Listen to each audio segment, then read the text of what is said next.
The Telltale Heart is the story of fixation. The French called it fixé, idée fixée, and madness, of course. I've just committed a murder, and I've been imprisoned in my padded cell, and it's the middle of the 19th century, and I'm being interrogated about my deeds.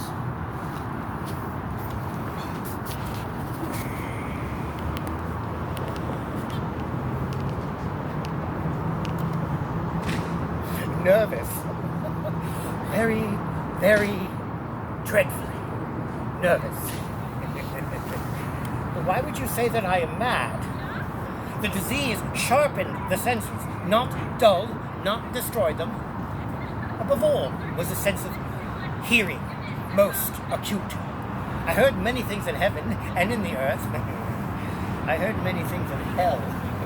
How, then, am I mad? Hearken and observe how calmly, how healthfully I can tell you the whole story. It is impossible to say when the idea first entered my brain, but once conceived, it haunted me day and night.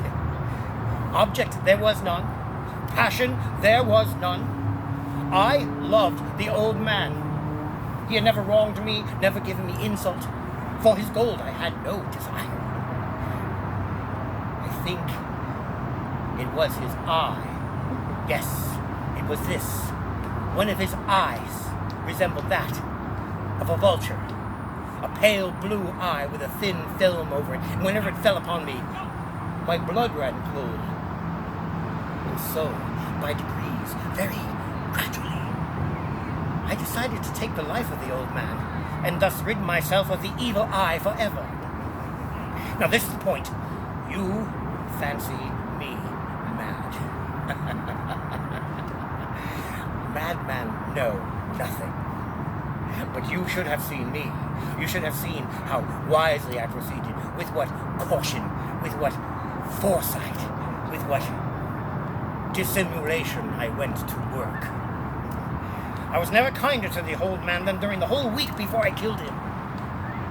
And every night, just at midnight, I turned the latch of his door, gently. Oh, so gently. Then, when I had made an opening sufficient for my head, I put in a dark lantern, closed, so that no light shone out. And then I thrust in my head.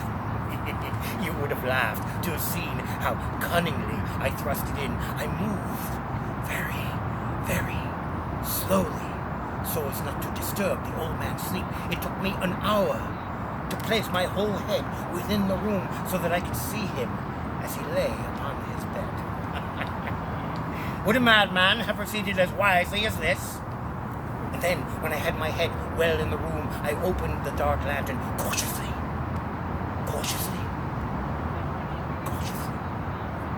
For the hinge creaked. I opened it just so much that one dim ray shot from out that lantern and full upon the evil eye. And this I did for 7 straight nights, every night, just at midnight. But the eye was always closed, and so I could not do the work, for it was not the old man that vexed me, but his evil eye.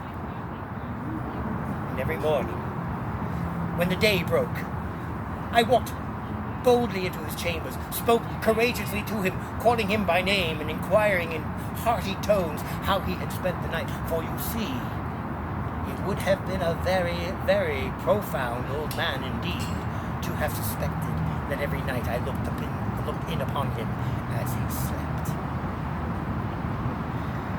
Upon the 8th night, I was even more than usually cautious in opening the door. A watch's minute hand moves more quickly than did mine. Never before had I felt the full extent of my powers, of my sagacity.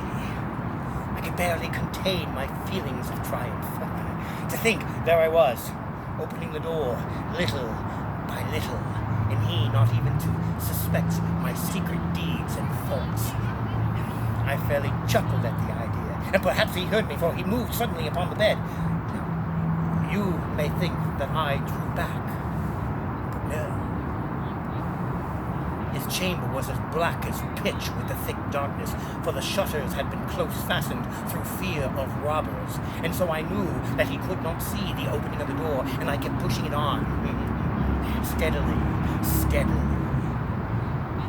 I had my head well in the room and was about to open the lantern when my thumb slipped upon a tin fastening, and the old man sprang up in bed, crying out, "Who's there?" I kept quite still and said nothing. For a whole hour, I did not move a muscle, and in that time I did not hear him lie down. He was still sitting up, listening, just as I have done, night after night, hearkening to the death watches in the walls. Presently I heard a slight groan, and I knew it was the groan of mortal terror. It was not the groan of pain nor grief. Oh no, it was that low, stifled sound that arises from the bottom of the soul when overcharged with awe. I knew that sound well. Many a night it has welled up in my own bosom, deepening in its dreadful echo the horrors that distract